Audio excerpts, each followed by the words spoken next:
for over 3 decades, the education system in India will be rehauled completely.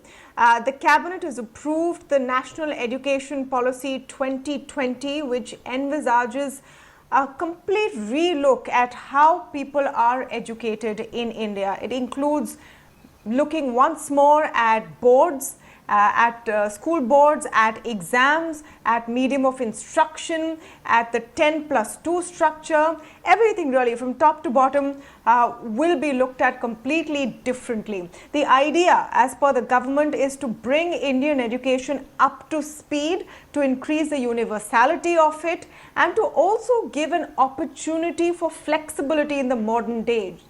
So there will be exit possibilities between streams. The difference between arts and science is being closed down, and there's a lot more. But instead of me telling you all about it, let me go across to the architect of this new policy. Speaking to us exclusively now is Dr. Kasturirangan, who is the chairman of the National Education Policy Committee and a former chairman of ISRO as well. Dr. Kasturirangan, pleasure to speak with you this evening.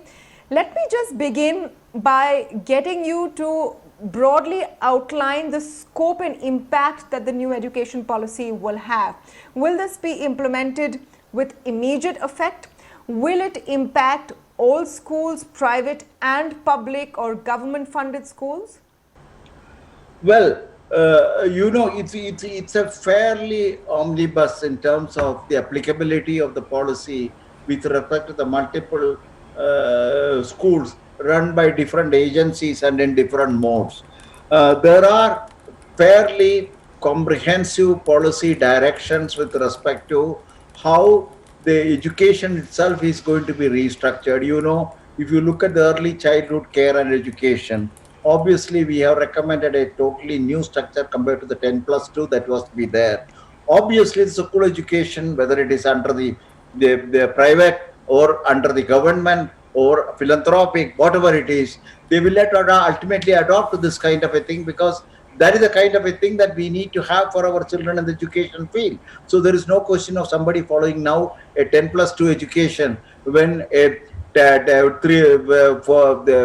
there is a 5+3+3+4 formula is now available, and the full reason the government has adopted that as a policy for the school education. So similarly, you have the recommendation with this regarding to the regulation, accreditation, and many other kinds of things. There are structures which are there already. That also obviously has to be followed with respect to whether it is a private or a public school. Then there are also policies which brings in the private and public schools together. These are sharing the resources and so on. Interestingly, we have tried to identify areas like school complexes, where the private and public school could come together and share resources, where individually they may be suboptimal. So there are several ways you can look at the policy. There are very good points about the policy, which I think the public has to, private schools have to adopt it, simply because that is the way to go so far as the modern school education is concerned. And I don't think you can make a distinction, this kind of a thing, and policy certainly will facilitate that. Okay, I want to understand some of the salient points of it, and one of them, of course, is teaching in the mother tongue or regional language as medium of instruction up to grade 5. Now, Dr. Kasturirangan, the truth of the matter is that at every opportunity, people want to move to English as the medium of instruction. That's the aspiration, and you're seeing the demand for schools that teach in English increase thereby. What is the rationale behind this policy, and is it an attempt to reverse the influence of English? There is no tend to reduce the influence of anything that has happened so far. The whole idea is to look at the perspective of the present situation regarding language learning. And we today understand the language learning by a child much better than what we understood a few decades back. And if you try to look at that, the ability to learn mother tongue and or the home language has certainly a higher potential of understanding, not only picking up the language, but also to use it for several other purposes, including the learning of science, engineering, mathematics, and so on and so forth. So obviously, when you have that kind of evaluation done, and the potential of the mother tongue or the home language has the ability for the child to understand scientific principles better. And I'm telling you, not only this with respect to the Indian experience, but more equally importantly, in places like Europe, where if you ask a Nobel laureate, even France or Germany, as to in what language he learned his science, he would immediately say, in my mother tongue. And he says there is a definitive advantage of understanding the difficult principles much better in mother tongue compared to a foreign language. So obviously, the choice of whether you want to use at a certain point where there is a flexibility to learn English is there, you can certainly switch over. But we know the importance of learning mother tongue even in the context of this. In fact, we have said clearly that in areas like science, we would like to have two dual languages. You can have an English plus one more language in which the science can be taught. So this whole idea is to understand the newer understanding of the learning of language, using of languages, and use it for certain policies like the one you raised with respect to. And also I want to tell you, the English learning today is still about 15%. You can retreat to 20%, 25%, but you need a much larger number in terms of the demands on the learning of language for various purposes is concerned. I don't think the present indications in the extra use of English by various institutions has reached a level where they really represent a major influence in these kind of policy decisions. Okay, fair point. I was merely pointing out that whenever there is aspiration, then there is a yearning for English as a medium of instruction, and I wanted to understand where that policy was coming from. Another very interesting, part of it which struck me, Dr. Kasturirangan, was the complete relook at examinations and at board exams, which are currently a source of major stress for students and parents alike. Can you take us through what the new objective is? The whole idea is to make sure that the learning, even for example at school level, it should be a joyful experience, not a punishment for the youngster. So when I say it's a punishment for the youngster, that he has to prepare for an exam, he has to score certain amount of marks, he has to remember the details, he has to have a lot learning, and quite likely that because he has to make sure that his final percentage could be a small difference in getting him an admission, you need to prepare yourself for a competitive exam. These kind of things which has become now a way to deal with school education transitioning to higher education and professional education certainly had been discussed quite a lot in this country. And every time we have discussed the question of rote learning, how do we try to avoid it and so on. The present policy of a school education, which is, as I said, 5 plus 3 plus 3 plus 4, certainly the first 5 years is one in which we don't even have a structured learning because the brain is not growing in a linear fashion, and therefore there's an unstructured learning in the first 5 years, which we call as a foundational learning. And then in the next 2 stages, you create what is called as a perspective learning and an abstract ability to understand abstract.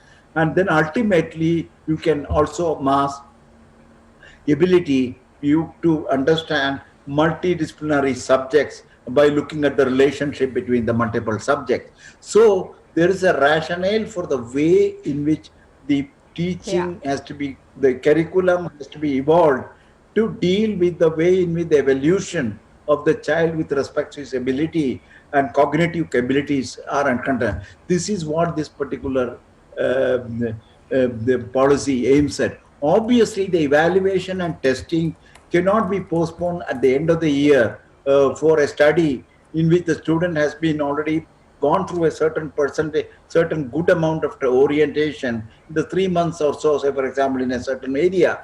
So he tested for that, he has shown his capability, and therefore go to the next one. So a formative way of looking at the student and his evaluation of his ability to pick up the ideas and show his creativity forms a substantial component of the ability, whether does he understand the fundamental principles. That is the kind of a thing that we keep asking. So that is the kind of basis for the evaluation of the student, and not Yeah. based on rote learning. You do it at the end of the year. That is what I would like to say.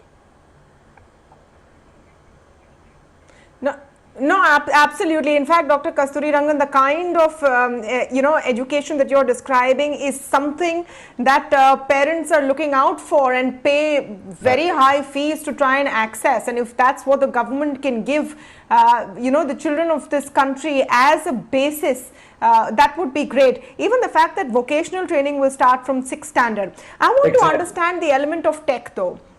And here, let me come to what our learnings have been from COVID so far. There have been a lot of announcements from the government on how they will make education accessible to all children.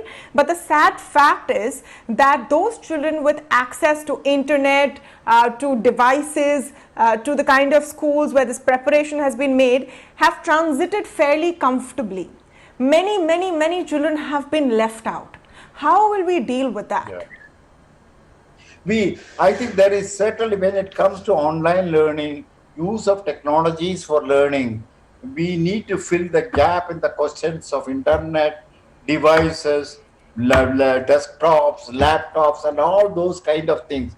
And also what you may call as a class which is fully equipped on an intelligent basis.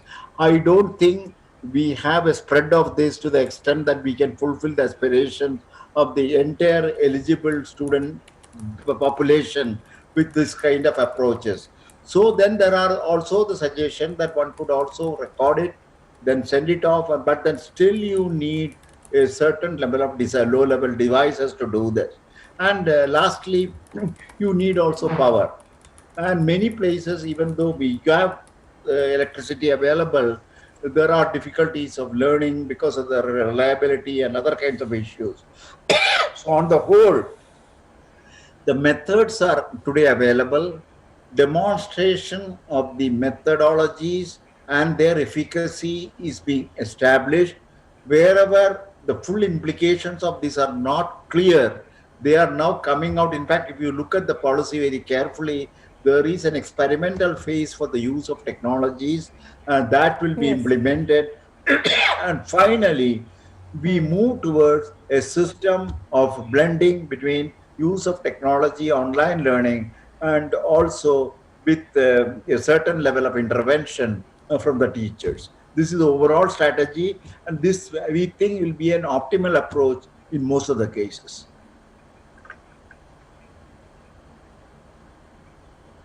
Dr. Kasturirangan, the plan sounds great on paper. I want to ask you honestly how implementable it is in your view, because we're already facing a shortage of teachers and adequately trained teachers in the country right now. This plan envisages educationists with a completely different mindset. How will we prepare this army of educationists to implement this vision?